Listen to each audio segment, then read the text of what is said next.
Hay algo que los medios de comunicación occidentales no quieren que ustedes vean con claridad.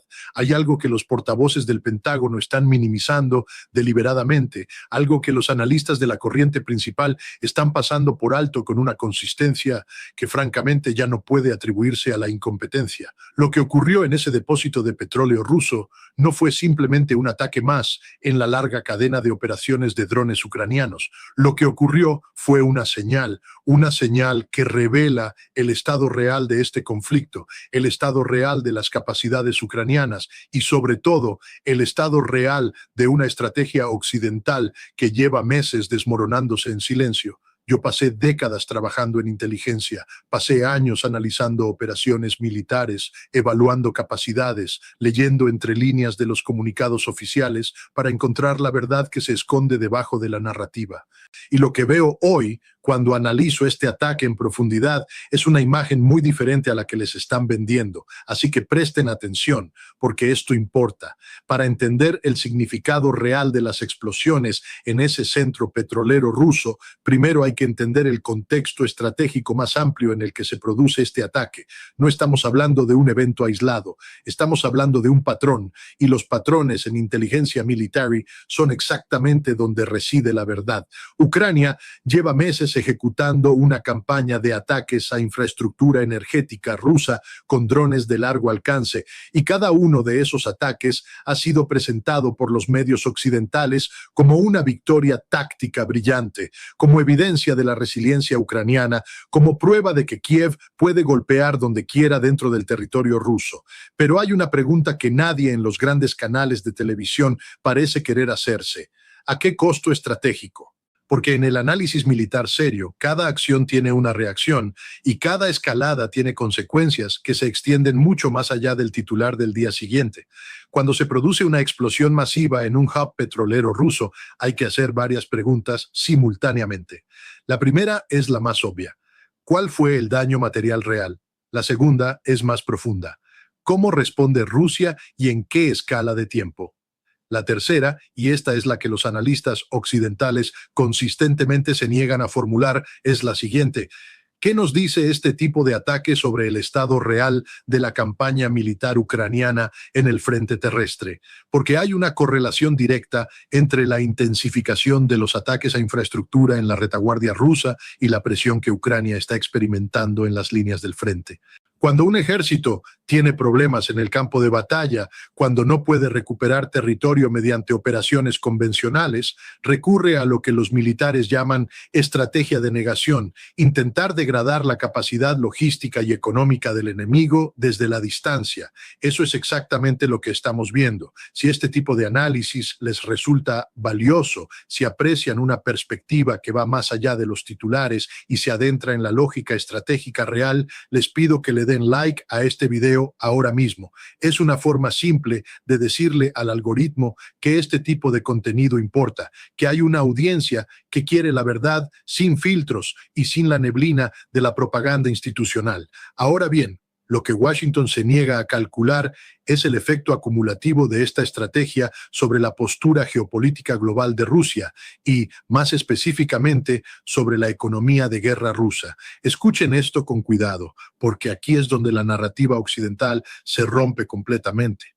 Durante más de 2 años, los estrategas en Washington, en Bruselas, en Londres, nos han dicho que las sanciones económicas iban a colapsar la economía rusa. Nos dijeron que el rublo se desplomaría. Nos dijeron que la industria de defensa rusa no podría sostener el ritmo de producción necesario para una guerra prolongada. Nada de eso ocurrió. Y la razón por la que no ocurrió es precisamente la que hace que los ataques a infraestructura petrolera sean tan complicados de evaluar en términos estratégicos reales. Rusia no es una economía que depende de sus terminales petroleras de la misma manera en que dependía hace 20 años.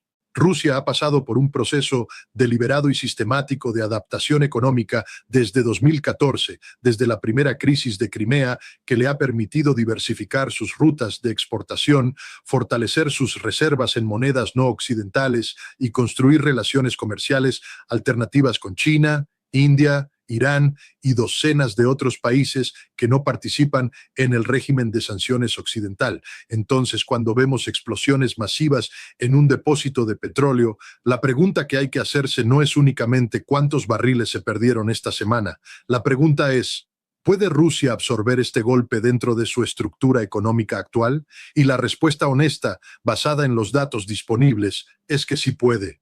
No sin dolor, no sin consecuencias operacionales a corto plazo, pero sí dentro de márgenes que no amenazan la continuidad de la campaña militar. Pero hay otra dimensión de este ataque que es igualmente importante y que está siendo completamente ignorada por el análisis convencional. Me refiero a la dimensión de la escalada. Cada vez que Ucrania ejecuta un ataque de este calibre dentro del territorio ruso reconocido, no simplemente en las zonas de combate activo, sino en infraestructura económica crítica dentro de Rusia, está cruzando un umbral psicológico y estratégico que tiene implicaciones enormes. Rusia ha respondido históricamente a este tipo de ataques, no con una contención diplomática, sino con una expansión de sus propios objetivos. Hemos visto cómo cada ronda de ataques ucranianos a infraestructura rusa ha sido seguida por una campaña de represalia rusa de mayor escala y mayor precisión sobre la red eléctrica ucraniana, sobre los sistemas de agua, sobre las instalaciones de transporte.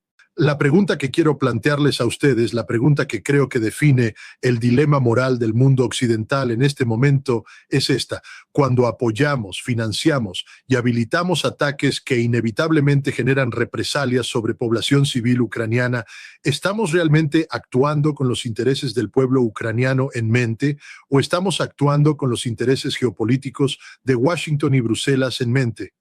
Compartan sus pensamientos en los comentarios, porque esta pregunta de moral global no tiene una respuesta fácil y necesitamos un debate honesto al respecto. Lo que los historiadores van a registrar cuando escriban sobre este periodo es una paradoja profundamente perturbadora.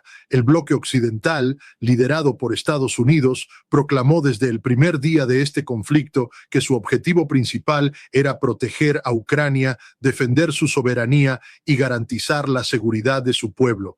Esas fueron las palabras. Pero las acciones analizadas con la frialdad que requiere el análisis estratégico serio cuentan una historia diferente. Cada paquete de armas enviado a Kiev, cada sistema de misiles de largo alcance, cada autorización para atacar objetivos dentro de Rusia ha prolongado el conflicto. Y un conflicto prolongado en la geografía y en las condiciones específicas de esta guerra beneficia estructuralmente al bando que tiene más profundidad estratégica, más capacidad industrial y más disposición para absorber pérdidas. Ese bando no es Ucrania. Yo digo esto sin ninguna simpatía por las decisiones políticas del Kremlin.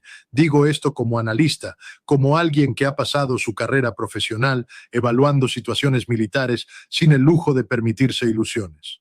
La realidad del campo de batalla en Ucrania, a pesar de todos los ataques a infraestructura rusa, a pesar de todos los titulares sobre explosiones espectaculares, es que las líneas del frente se han movido consistentemente en una dirección durante los últimos 18 meses. Y esa dirección no favorece a Kiev. Lo que Kiev intenta hacer con estos ataques a infraestructura, y esto es algo que la inteligencia militar básica permite ver con claridad, es crear lo que los estrategas denominan un dilema de recursos para el adversario. La idea es obligar a Rusia a destinar recursos defensivos, recursos de reparación, recursos logísticos, a proteger y restaurar su infraestructura en la retaguardia, con la esperanza de que eso reduzca la disponibilidad de esos mismos recursos para las operaciones ofensivas en el frente. Es una lógica que tiene mérito teórico. El problema es que ese mérito teórico choca con la realidad práctica de la asimetría de recursos entre los dos bandos. Rusia puede hacer ambas cosas simultáneamente, reparar su infraestructura y mantener la presión operacional en el frente, porque su base industrial y su capacidad logística son fundamentalmente superiores a las de Ucrania en este momento del conflicto. Si están siguiendo este análisis y quieren estar al tanto de los desarrollos estratégicos a medida que esta situación continúa evolucionando, suscriban al canal ahora.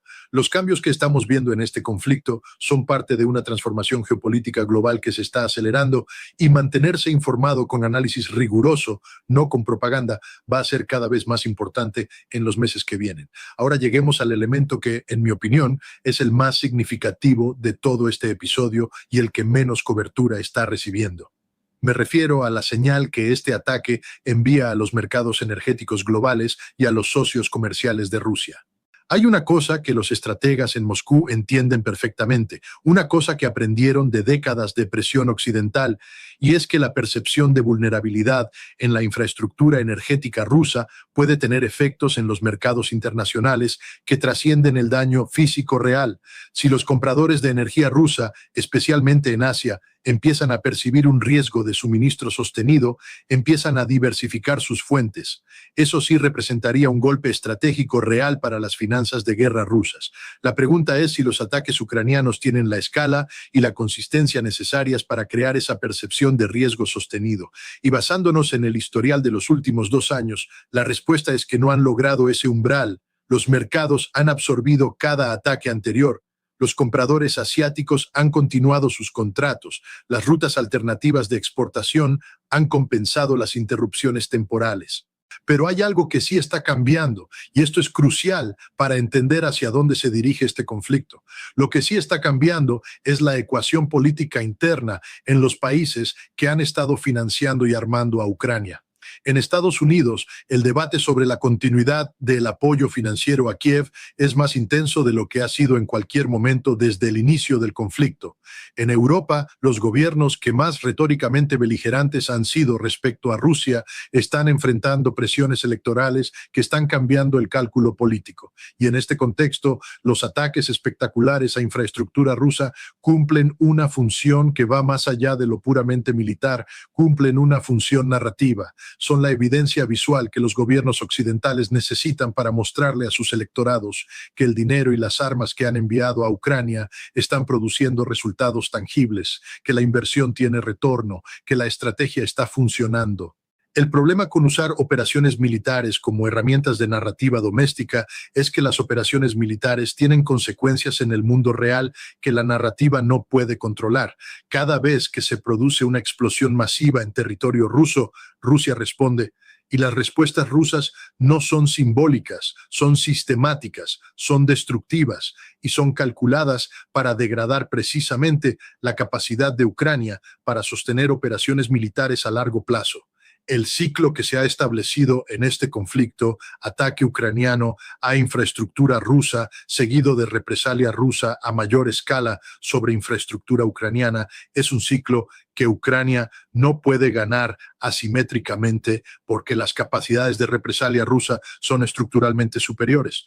Lo que me preocupa profundamente, y digo esto después de décadas de analizar conflictos de este tipo, es que hay una desconexión creciente entre la forma en que este conflicto está siendo presentado a las audiencias occidentales y la realidad que están viviendo los civiles ucranianos.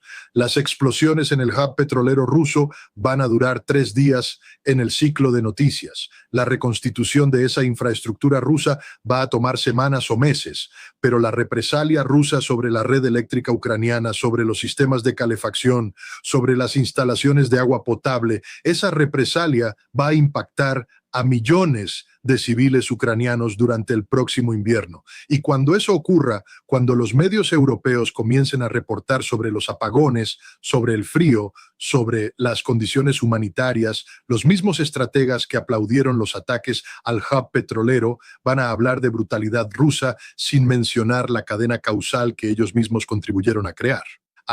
El veredicto es este: el ataque al hub petrolero ruso es tácticamente una demostración de capacidad. Estratégicamente es evidencia de que Ucrania no tiene otra opción que intentar cambiar la narrativa cuando el frente terrestre no le ofrece victorias que mostrar. Geopolíticamente es un síntoma de un conflicto que está siendo gestionado no para lograr la paz más rápida posible, no para minimizar el sufrimiento del pueblo ucraniano, sino para maximizar la presión sobre Rusia con una lógica que cada vez más analistas serios están reconociendo como una estrategia sin salida real. La historia no va a juzgar este periodo por las explosiones espectaculares.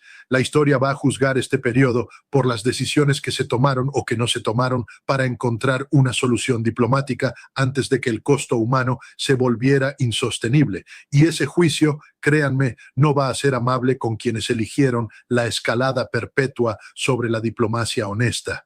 Si este análisis les abrió los ojos a una dimensión de este conflicto que no encontraron en ningún otro lugar, compartan este video. Compártanlo con alguien que todavía está procesando este conflicto a través del filtro de la narrativa oficial.